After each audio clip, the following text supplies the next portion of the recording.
welcome to the show. This is Backstage. I'm here with the unbelievable Mike the Beast Alexander. What's happening, Mike? Man, I'm blessed to be here, man. How you doing? I'm on it, man. I'm good, man. You know, like I told you when I came in, God woke me up, I figure the rest out. You know? I don't ask for much. Real simple, man. So, Mike, whenever I get I've always said that whenever I get a guy in here that's a basketball guy, you're a basketball guy, I always like to ask him one question before we get started. Let's go. GOAT debate. Who's your guy? Jordan. Jordan. Why? Just his accomplishments, his accolades, his killer mentality. Now, with that being said, I'm a huge LeBron fan. And when I first saw LeBron, I knew that he would be one of the greatest we've ever seen. So I'm okay if he made it to the top 5. For me to see a kid from day one and make that prediction, if you tell me he in the top 5, I'm okay with that. You're okay with that. But as long as he's in somebody's, as long as yeah, he's in your top 5. Yeah.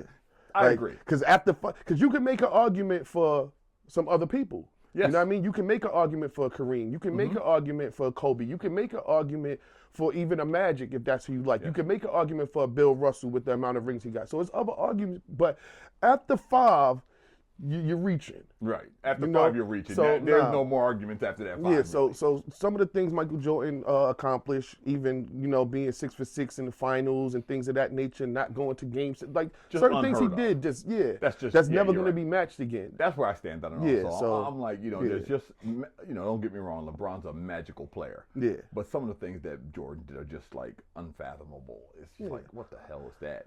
And I think we'll appreciate LeBron more in 20 years, 30 years. Yes. Because even with Michael, there was pushback.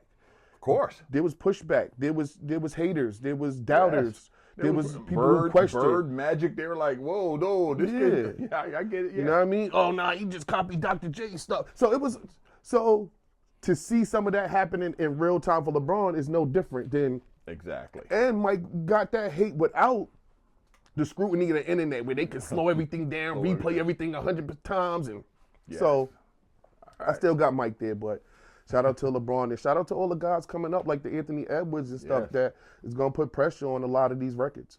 So Mike, you're from Queens. Indeed. Outside, we outside. Yes. Tell me about Mike Alexander growing up in Queens. I literally grew up right outside of JFK, literally right outside of JFK to the point where I could be in my living room and hear the planes warming up. Wow. Okay. I grew up that close to JFK. And for a long time, everything was right in that square. My park was right around the corner. The store was right around the corner. My elementary school was 2 blocks up right there. Me, my mother, and 2 of my aunts and my cousin all had the same kindergarten teacher. Oh, wow. Okay, so that type of tight. Yeah. And the only white people I ever seen in my neighborhood was police and teachers. Wow. And it's something I didn't realize. My wife one day was like, babe, where are all the white people? And I'm like, yo, you know what? I never thought about that. So we had a very segregated and close-knit neighborhood. I was in the band. I played the drums. Okay. I was in the church choir.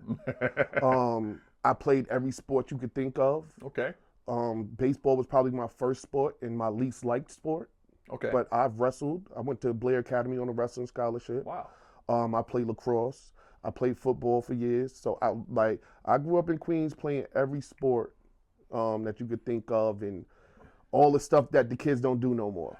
Hot piece and butter, freeze tag, catch, like all the stuff the kids don't do no more. So all of that contributed to my athleticism and to my people skills. Okay. And so how did you get from Queens up to Albany, 518? So from Queens, I originally went to Deerfield, Massachusetts. Okay. Because I went to Eagle Brook Academy for middle school. So after elementary school, I went there. After that, I went to Blair Academy on a wrestling scholarship and got kicked out the first year. What'd you get kicked out for, Mike? Fighting, causing trouble, being mischievous. Regular shit. Yeah. So now I'm back in Queens going to John Adams, and my mother, who struggled with crack addiction most of my childhood, she got in some trouble and had to go into a court-mandated inpatient program. Okay. When she went into the program, They did the paperwork for my siblings because they have a different father. So all of them went to their father. Okay. My father was passed away already, so I kind of was in limbo. So I was still in the project by myself. Wow. And my aunt and my grandmother. And how old were you then? I was 15 and 16, 15, 16. So basically navigating the world on your own. Yeah. And my aunt and grandmother weren't comfortable with that. So they sent me up here to my other aunt, who she was kind of just coming out of her own struggle. She ended up in Albany because she did some time. Okay. And her work release was here in Albany. And at that time, she was living a lesbian lifestyle, and Albany was a little bit more accepting of that than the city. Gotcha. So she ended up buying a house up here and planting roots here. So for a second chance of life, they thought it would be smart for me to come up here and start over. Okay. So at 16, going on 17 years old, I moved to Albany. And had to try to figure this out. You know what I mean? So when you moved to Albany, what kind of transition was that for you? It wasn't too difficult. Shout out to the counselors at Albany High. My guidance counselor at Albany High, second day, linked me with a guy, Mel was from Brooklyn and had been up here for about 3 weeks. Okay. So it was like, no, I got another guy that lives out there in North Albany, because I moved right to North Albany, which was his own world within itself. Place. Right? Because you don't even get out of North Albany until high school. Right. Because you go to school 20, you go to Livingston. Right. Like you don't even. You are in North Albany until you get high school. That's your world. Yeah. Right. So, like I said, Mel had moved out there as well. And Mel was a basketball guy. He was a point guard from Brooklyn. So, being slightly traveled, right? Basketball, weed, and rap, hip hop have been the things that have helped me ingratiate myself into different areas as I moved through. Right. So from Albany to Philly to Atlanta, like it was always I'm going to the park to play some basketball. Supposed to where the weed at? Oh, you rap? Oh no, I spit a little bit. Right. Okay, you nice. So those were always the things that I used to kind of make me feel at home, even on the road. So that's the culture that you ingratiated. Yeah. So when I got here, immediately Jamel takes me to the park, and the park right behind my house. Jamel Hood? No, this is my guy Williams at the time. So he takes me to the park right behind my house, and I get into the basketball thing. I'm playing good. The first thing they say is like, "Oh, you can't do that to Devin here. Yo, somebody go up the steps and get Dev." Oh, Dev. Like, Dev a year older than me. So that's what I had to deal with. I had to deal with the Devonair D's and Darrell Wimberleys and oh man, Terrence Durham's. Yeah. So, but I quickly made myself an athlete. Like I quickly got embraced by the sports world, and that was what made it an easier transition. Now, let's be clear.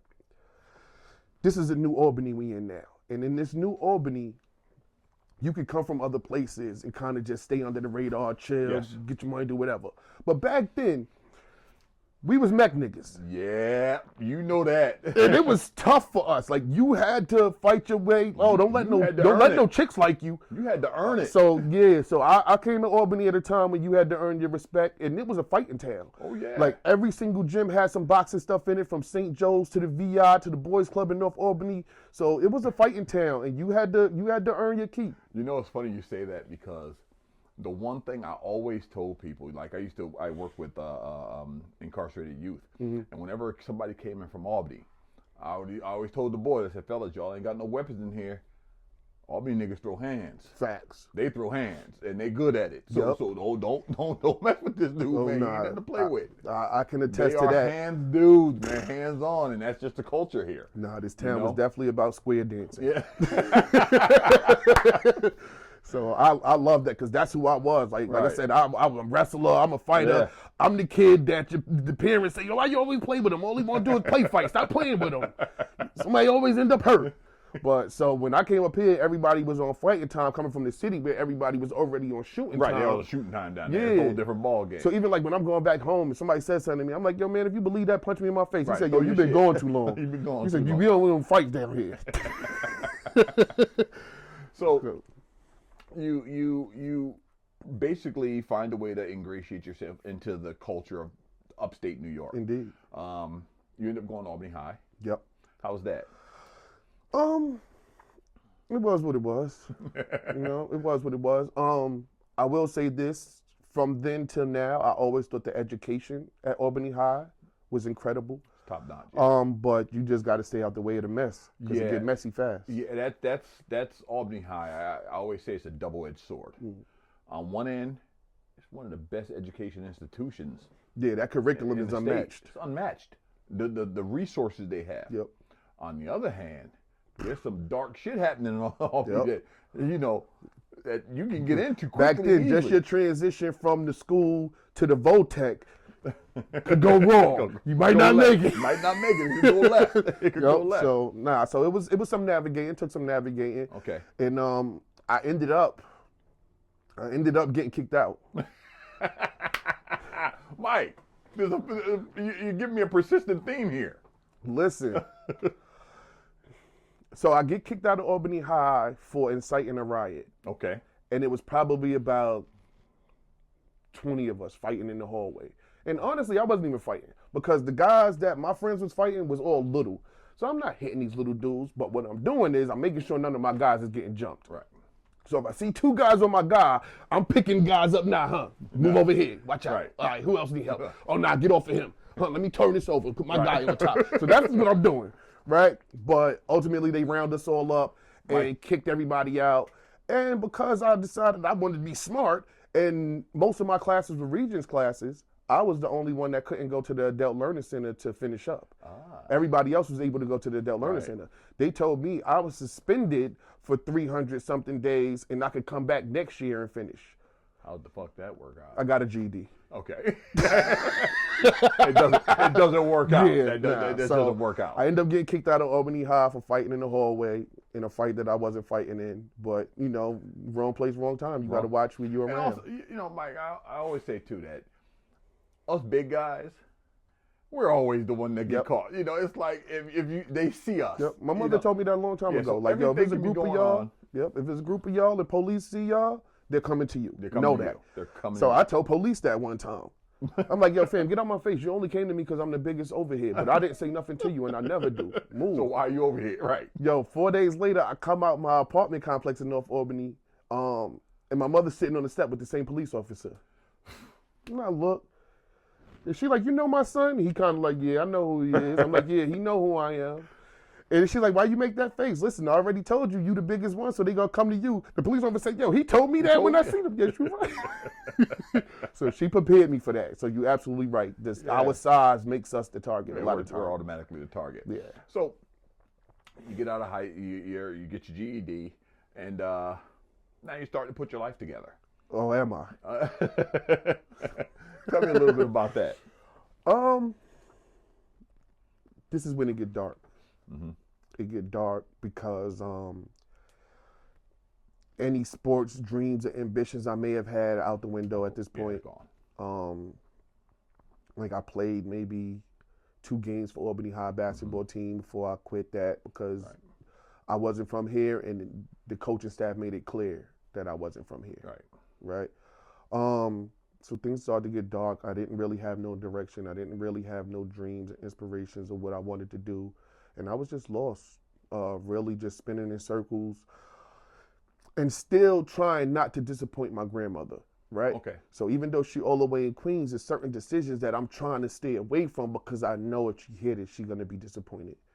So with all my friends hustling now, I'm trying my best to stay out of that, but I'm kind of still sitting around them and up around them. And yeah, like I said, things just really got dark for me. And me trying to find a place in this world, I started having kids.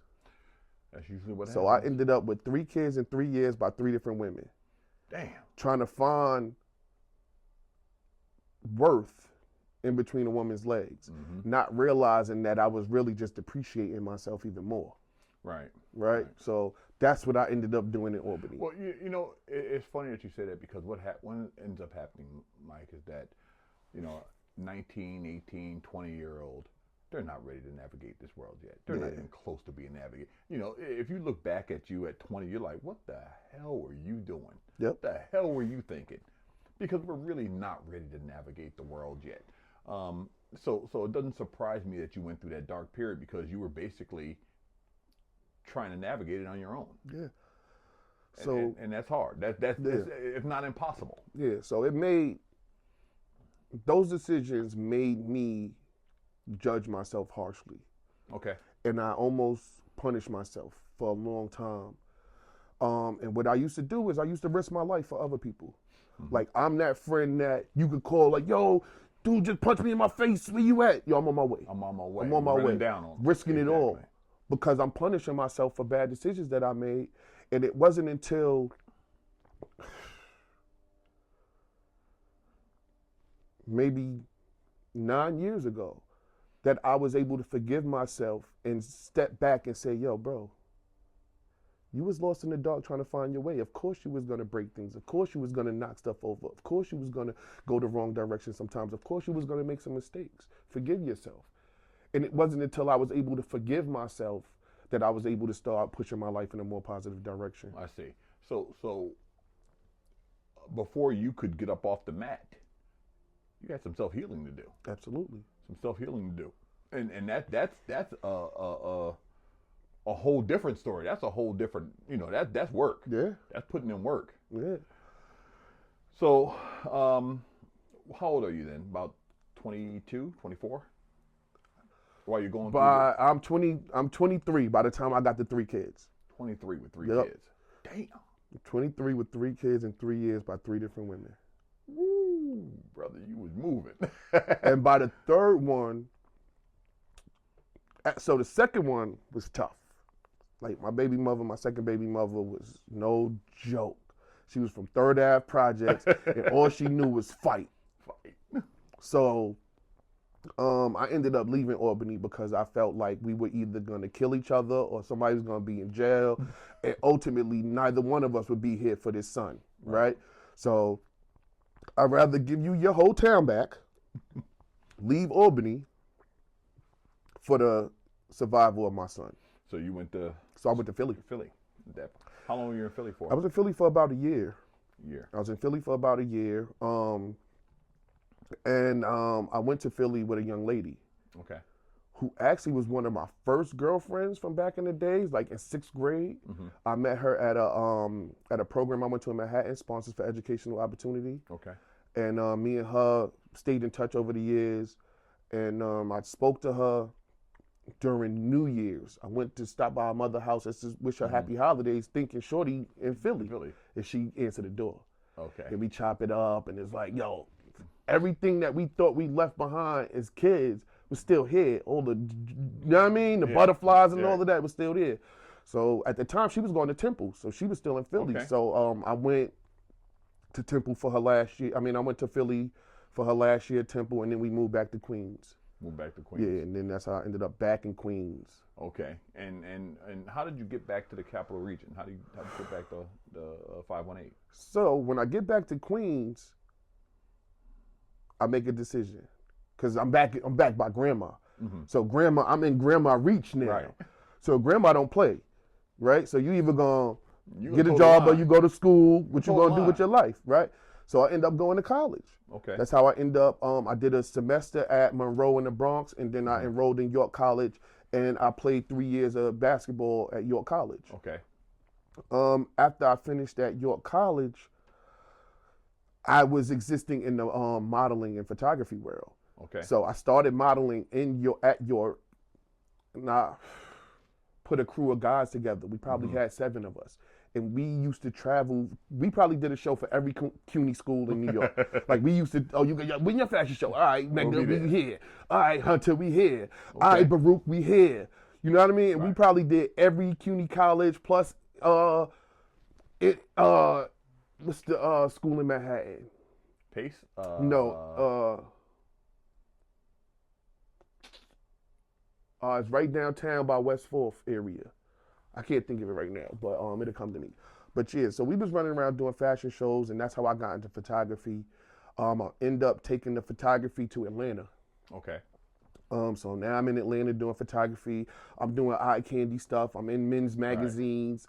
And then I realized that Atlanta is a land of tricks. Trickster City.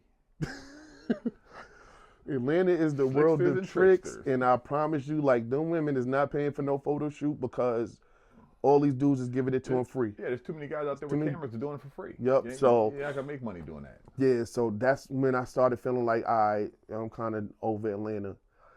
And then randomly, I was at Piedmont Park at the Jazz Festival, and I get a Instagram message.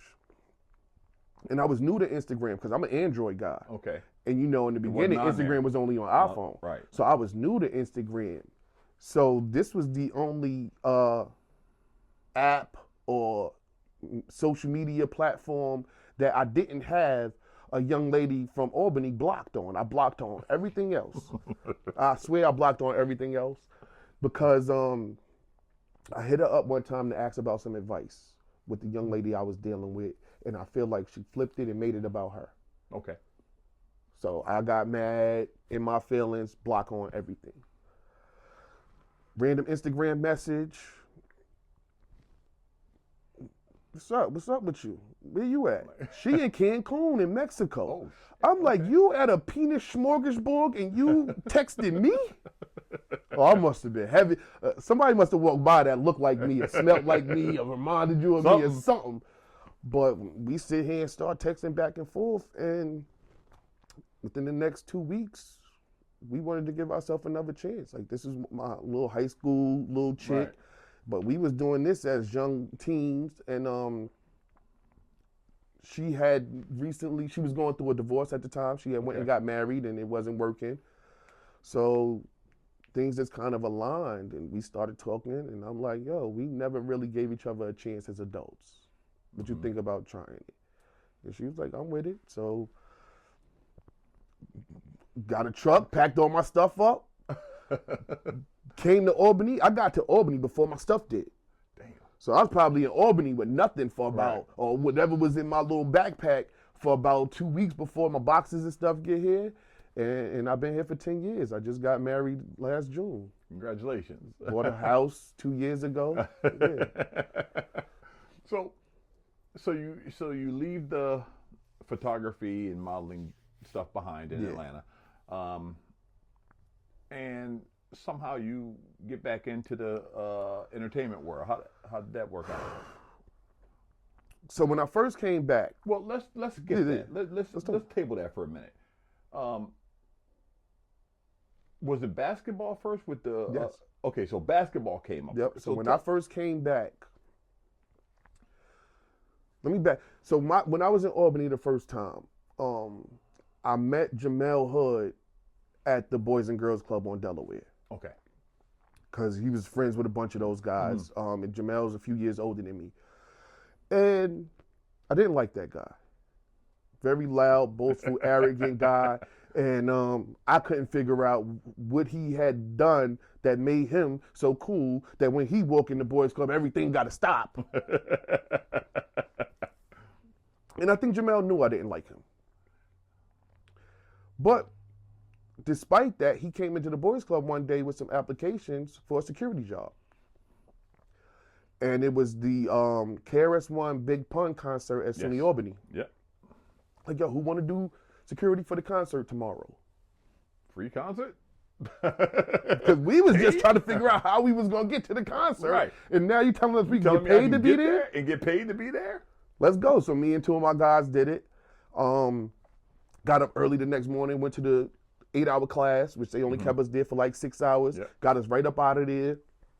I don't know how we passed the drug test because we absolutely smoked weed that night to celebrate the fact that we was. But we all passed the drug test. So I said all to say, like, Jamel Hood gave me one of my first jobs. Okay. So when I came back, my youngest stepson, he was going to Green Tech. It was his first year at Green Tech, and Jamel Hood was over there. So Hood seen me, and I gotta say, like, from the first time Jamel seen me, he was like, yo, bro, you back? I'm like, yeah. He's like, yo, come help me with this basketball stuff. I'm like, yeah, I'm good. Because in my head, Right. you got me the job, and that's cool, but I don't like you. Right. Right? So, no, I'm good.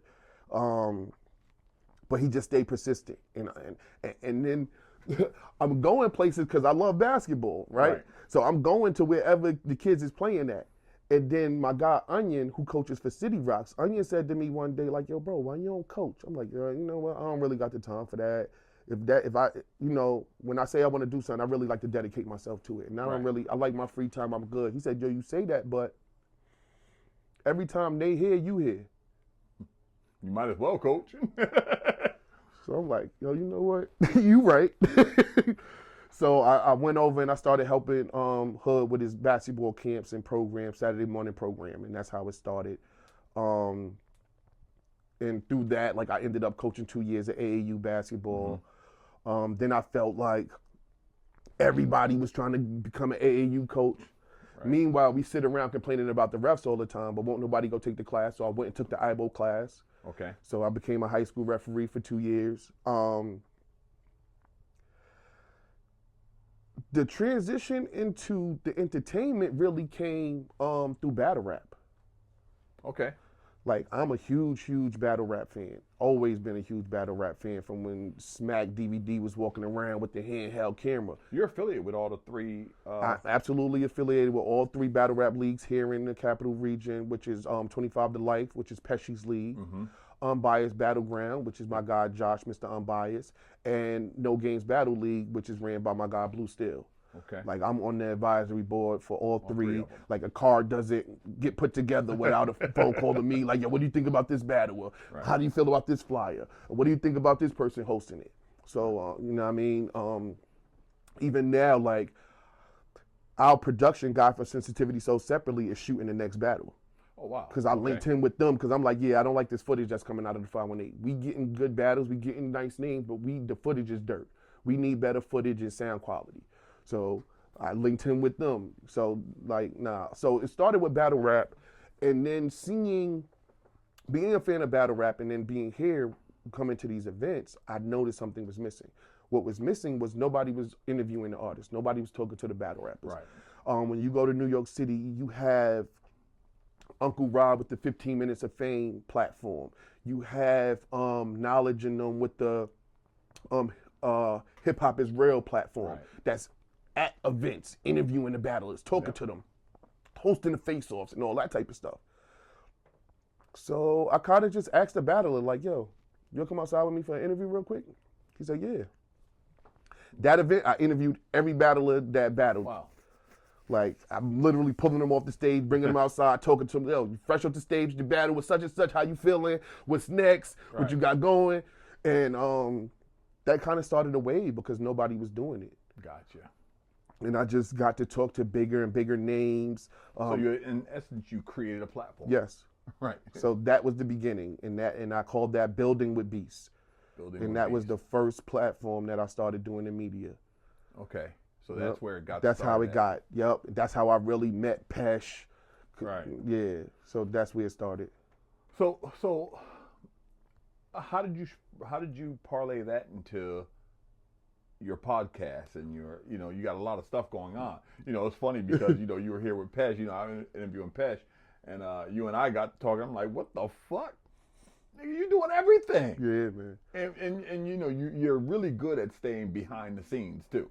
Because a lot of times, man, people don't want to put you near them because it's such a like jockeying for position. Right. I don't do that.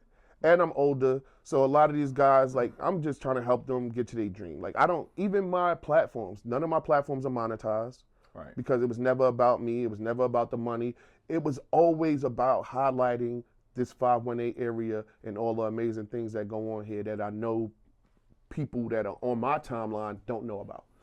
So because of that, it's easy to play the background, right? It's easy to play the cut. I don't even really want to. I really stopped modeling and started taking pictures because I wanted to get out the picture. Right. Because I like to decide when I want to be social. I like to decide when I want to speak to you. Now with this media stuff, I kind of don't have that choice no more. Yeah, it's now people say, "Oh, peace, hey, I could be eating with my wife and family and people don't care. Hey, how's everything? Yo, when the next show?" Like, "Yo, fam, I'm eating. Get out of here." So people just don't. When you give people too much of you, they start to feel like they own you. They own you. Yeah. You feel what I'm saying? That you have to give them your time and energy and attention. So I never really wanted that. So I kind of avoided it for a long time. So that's why it's easy for me to play the cut. Yeah, and the other thing that happens is that, you know, when you start doing things and you start putting yourself out in front, which happens when you have a podcast and things like that, one of the things you have to do is you have to draw a line between Michael Alexander and Beast, you know, so that no, I'm out tonight with the wife. This is Michael Alexander out with the wife. Don't bother me about no Beast shit. You know what I'm saying? So you have to draw. It becomes a balancing act, and it's tough. But yeah, so like I said, the name of the podcast is? So the name of the podcast is At the Bar with Beast. At the Bar with Beast. We bought the new house. When we bought the new house, my man cave in the basement gave me a set. I'm like, oh, I got a set. Nothing to talk about. Yep, a natural set. Let's go. Let's go from here, and we'll just elevate the set as we go. So once I had the set, my man called me. My man James Maven, who he goes by Hype. He's been a videographer out here for years. He said, yo, bro, I don't know if you know this, but you're low-key branding everything with Beast. Because I bake as well. Okay. So I bake, but that was something that I picked up young, just playing around with stuff, you know what I mean? And I don't bake to sell. I bake for my quiet space. Okay. Like when the world gets a little loud, I go in the kitchen and bake something, and that's how I quiet down the world. That's me on the grill out there. You know, I go out there out there to chill. So I started baking, and my hashtag for that was baking with Beast. Okay. And he was like, "Yo, so you know you could do everything with Beast." It's almost like in what's the weed movie? He was like, "Yo, you ever looked at the back of a half baked? You ever looked at the back of $100 bill? You ever looked at the back of $100 bill on weed?" So it was like, nah, you could do everything, but it's better if you do it with Beast. So I got my biking, where I get a group of people and we out on the bikes. Like I said, the baking, building with Beast, at the bar with Beast, and it just was like, yo, you know what? Everything I do, I'm gonna do it with Beast. Wow, that's dope. So you basically developed a media center. Yep. And you got Pesh in there. You got the new show, Spin the Block. Yep, Spin the Block music review. How's that going? I saw that you got to take a hiatus from it. What's we took it. Nah, Pesh is going through some personal family stuff that he got to take care of. You know what I mean? He got a lot on his plate over there. Yeah. And we're both such workaholics that we don't take breaks when we probably should. So even like in between seasons, we might skip a week and then we right back to it. And we probably should let it sit for a little while. So yeah, he just got a lot on his plate. So I just want to give him the opportunity to take care of everything he got to take care of. He's got a tremendous amount going on, you know. Yeah, so it's just respect for bro, for his life and what he got going. So tell me a little bit about Spin the Block. What is it? So Spin the Block music review is an idea that ultimately Pesci had. Okay. He posted on Facebook one day like, yo, I think I want to start doing music reviews. And I'm like, yo, let's do it. So we literally took the chill, and you see from when we come here, we took the chill conversation sessions that we was having and just hit the live button on it. That's all we really did. Right. Because as you hear when I talk about my childhood growing up, I really didn't have a lot of grown men that I could talk to. Right. I didn't have no safe space. So I try to create that. And the guys that mess with me, they know you can come sit on my couch whenever you need to. We chop it up, we talk, or I'll just listen if that's what you need. Absolutely. If you need to vent, I try to make sure guys know that they have that. Absolutely. Guys and girls, right? Because there's women that have come, sat down like, yo, I need your advice on something. Right. So it was really that, just him pulling up as a younger guy, picking my brain, talking to me, he kind of helped me get more in tune with the younger generation while I'm helping him understand some things that I've experienced already. And we just hit the live button. And from that, we had the email and people sending us music. So people email us their music. A lot of the music we get is unreleased. Okay. And we just sit there in live, real time, play your music and give our opinion and our feedback on it. Like, we not music experts or nothing, but we just enjoy music. Right, and we enjoy music. Yep. You are an expert.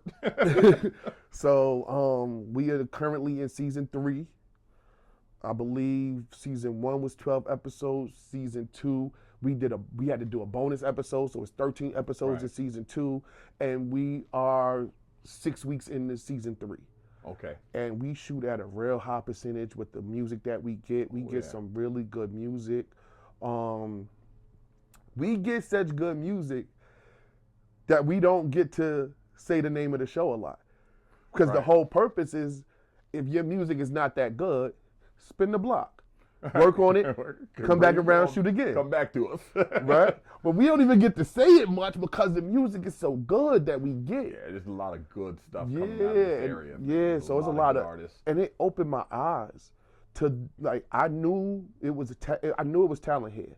But when I found out how much musical talent it was here and all different kinds of music, oh man, I was so surprised. And that helped me open some other lanes. You know, what's going on in Albany right now is you're seeing this renaissance. You're seeing this bang of the arts. Yep. Modeling. Yep. Music. Designers. Yep. They're all here. Yep. Drawing and painting. I just went to Ray Frazier's. I just went to her event, her art birthday event. That was dope. All kind of amazing art pieces there. Yeah. So you're seeing this gigantic boom in this area, and it's only a matter of time before it's gonna blow. It's only a matter of time it's gonna blow, and it's gonna be because of people like you. Appreciate that. Doing what you're doing, saying no. You need people behind the scenes, putting this stuff on Front Street. Making it accessible to the masses. So you need that. So I'm glad to see that you're doing that. No, I appreciate that. You also, but you have so much stuff going on, bro. Tell me. You just recently got an award. Just recently got an award. Shout out to Alert Partnership. They gave me a Bridge Builders Award for my efforts in trying to close the gap between community and law enforcement. Okay. A fight that kind of hits home for me, with me being a lifetime street guy, and I'm married to a New York State trooper. Right. You know what I mean? So you're trying to bridge the gap. So for me, she helped me understand a lot of things. So I just try to bring that understanding to a place where I know there's nobody there to explain certain things to them. Gotcha. So it's to the point where I get phone calls from all kind of guys in all kind of walks of life, like, yo, bro, you can ask your wife something for me. Yo, you can, So if I can do that to help, you know what I mean? And even I've gotten myself to a point now where I'm recognizable by people on Albany PD, people on the New York State Troopers, some of the people's in the sheriff's office. I'm recognizable by them, right? So I know I could be on the block. They can pull up. Them seeing me eases the tension immediately. Right. Breaks the. Yep. It breaks the ice. Oh, yo, Beast. Hey, Beast. What's going? Yo, something happened. All right, listen. So now they don't got their hand on their gun, and that little stuff helps. It makes a difference. It makes a difference. And you also got a big event coming up. Yes, June 29th, we are at the MVP Arena. And what we are doing, we are having a all-star event where we will have some basketball, we will have some relay races, we will have some tug of war. Wow. We got all kind of giant blow-ups from baseball throw to axe tossing. It's a 100% free event. And who are you partnering with? This is again with Alert. This is Alert Partnership. We have 9 different law enforcement agencies on board. Okay. From the DEA to the FBI. They all gonna be there. They all on board.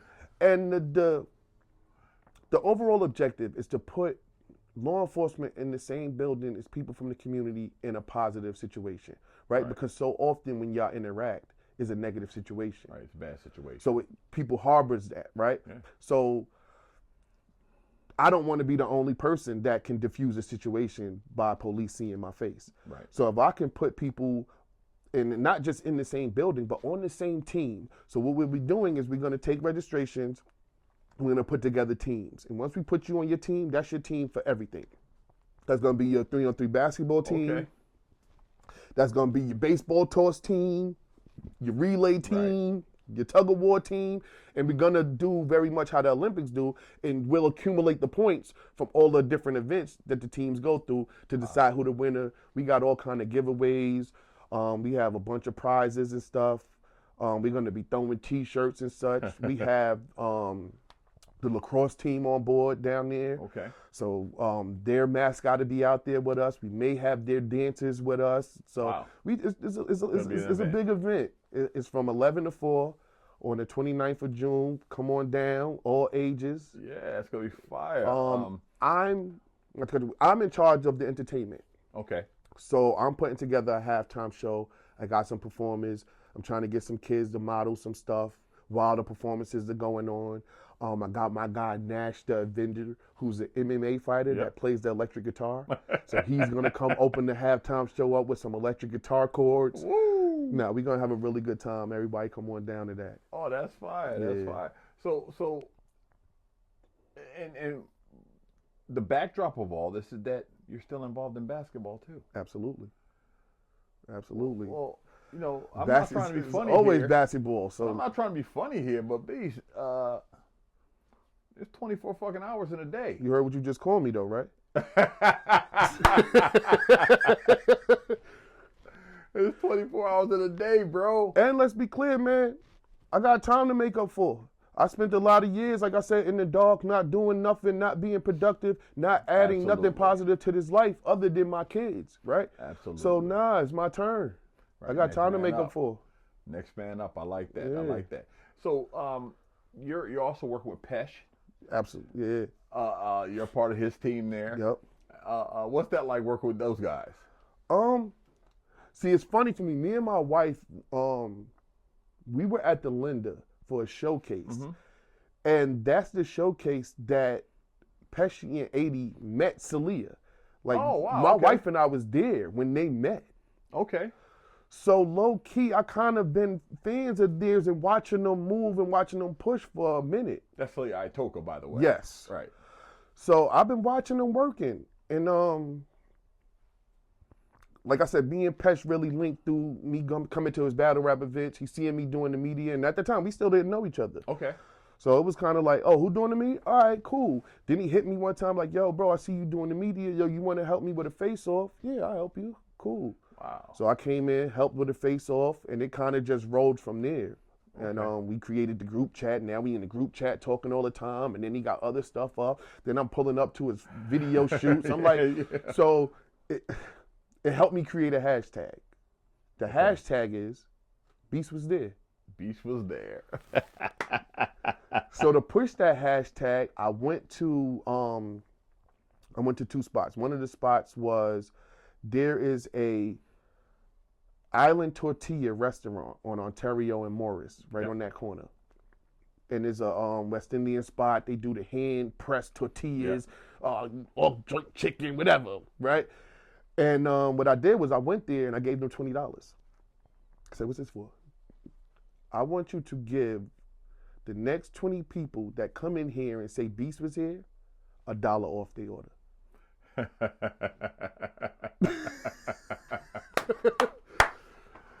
So I had that going. My man knew I was doing it. My man P, who's he's my official barber sponsor for season 3 of At the Bar with Beast. He seen me doing it. He went there one time. He's like, yo, I renewed it. I put another 20 on it. So, oh, wow. So it became that type of thing. Then I put another 20 on it. Then I went to another store, put $20 over there. Yo, anybody come in here and get a sandwich and say Beast was here, get $1 off their sandwich. That's what's up. So I just started doing that, and it's double promotion because it promotes me and what I'm doing, but it promotes the restaurant as well. So I just started doing that. So with all this stuff going on, brother, what's on the horizon for you? If there's any room. More. I promise I'm just getting started. Just getting started. Yeah, I'm just getting started. We got the Big G Classic Year 4 coming up, July 27th and 28th. We working. Tell me about the Big G Classic. This is what, 4th year, 3rd year? Yep, year? this is 4th year. This year 4. It's year 4.5. The first year, we didn't do a tournament. The first year, Pop just called it Memorial Day. Like, yo, everybody pull up to the park. You know, Pops love basketball. Everybody pull up. Washington Park, which is, when I moved to Albany, Washington Park was like the central park. That was the Bangers. Yeah. The Bangers were playing at Washington Park. Yeah, of course. So now we in Washington Park, and we had that Memorial Day for Big G, and the turnout was amazing. Okay. The turnout was amazing. So much so that that's what sparked the idea. Like, no, we need to make this a weekend tournament every year. Okay. We need to do this. And like I said, this is year 4. And Last how many year, teams? we have, I believe we're doing 8 men's teams, but the men's division is invite only. Okay. We will have the high school division. We will have a 10U biddies division. And we've been talking to Decky Lawson, and we're trying to get the women. We're trying to get the young ladies playing this year as well. That would be a great addition to this year. We can get that going. If we could just get enough women. Women's basketball is blowing up. Yeah, now, if we could just get enough women interested to sign up to get that, even if it's just we get a game. Just yeah. You know what I mean? And then going forward further, we try to expand on that. So, yeah, man, year 4. Like I said, last year Jim Jones came. Last year I had 6 local artists perform. This year we cutting it down to 3 just for time management. Okay. So I got 3 artists performing again this year. And this happens over a week. A weekend. A weekend. Yep. Weekend. Right. Yep. Saturday, Sunday. Saturday, Sunday. Shout out to Annie B. She is the queen of vendors. Yeah, she is. So what we did is I just did a shoot with her too. Yeah. Yeah. Nah, she's super cool. And 2 years ago. No wait, did I do a shoot with Annie B? 2 years ago was separate, right? 2 years ago. What does Annie B cook? What is she? No, you might be talking about Allie B's. Is that what you're talking about? I think so. I don't know. I get I do so many shoots. I don't know who the hell. But she was doing a black business pop-up vendor event in Washington Park. Right. Okay. And we combined that with our event. Okay. So instead of having 2 separate events, we've turned the Big G Classic into a family day instead of just a basketball tournament. And I mean, we get a little bit of everything out there. Any food you could think of, clothing, all the different brands is out there. My guy Swerve with a Barber pulls up and he gives free haircuts in the park while we out there. And when is that this year? That is July 27th and 28th. 27th and 28th. Yep, the end of July. You brothers got to pipe me in, man. You know, absolutely. Because I'm all about the community, but I just don't. I'm not there anymore. You know, you out here in the country with me and shit. I ain't at that no more. I don't know what's going on. So you brothers got to pipe me in. No, for sure. Oh, okay. So, what else is anything else on the horizon for you before winter hits? Because I know we all go into hiding during the winter time. Oh, do y'all? I don't. Like, it don't stop. As of right now, I can't think of nothing else on the calendar for this winter. I know, like me personally, I got some trips. I got some cruises. Okay. The wife and I. Big video shoot. We definitely got the big Carrie from the prom video shoot that we've already been working on. Yeah. We've already been taking the pictures for the promo. That video and just the ideas we've been throwing around for that video is going to be epic. Exactly. That whole album is doing well. Okay. That Pesci Kruger 4 album, that whole album is doing well. I was able to get one of my childhood friends on that album. Okay. My guy, Big Q. Like, that's a guy that I knew since 4th grade. Okay. His family moved next door to me in Queens. Like, he has a baby by my older cousin. So we family. So he did 17 years in jail. Okay. And he home, and he's back to his rapping, and he's going hard with his music career. So I've been helping him with that. He's been putting together his EP, but I was able to get him on the Vanilla Sky song with Pesci on that Pesci Kruger 4 album. So, you know, for me, man, I don't do construction, but I build bridges. Right. So I'm just trying to give everybody the help and trying to, you know, we can accomplish so much more together. Absolutely. But it's such a disconnect with people, especially black men. We feel like we have to do everything on our own when it's not even reality, right? Because you didn't even name yourself. So you already started with help. Right, exactly. Right? So it's nothing weak about help. It's nothing weak about working together. So that's the message in the agenda that I'm pushing. So. Well, I like that, brother. And it's been amazing talking to you. I'm so glad you came in. Thanks for showing up for me. It's an honor to be here. I seen some of the other names and the other people get interviewed. And for me, it was just, I was just going to continue to do the work until I got the call. But I was able to show you some work that I already had. And like, whoa, brother, wait a minute. I've been sleeping on you. Thanks a lot, Mike. Yo, I appreciate it, man. A blessing. All right. Yes, sir. Perfect.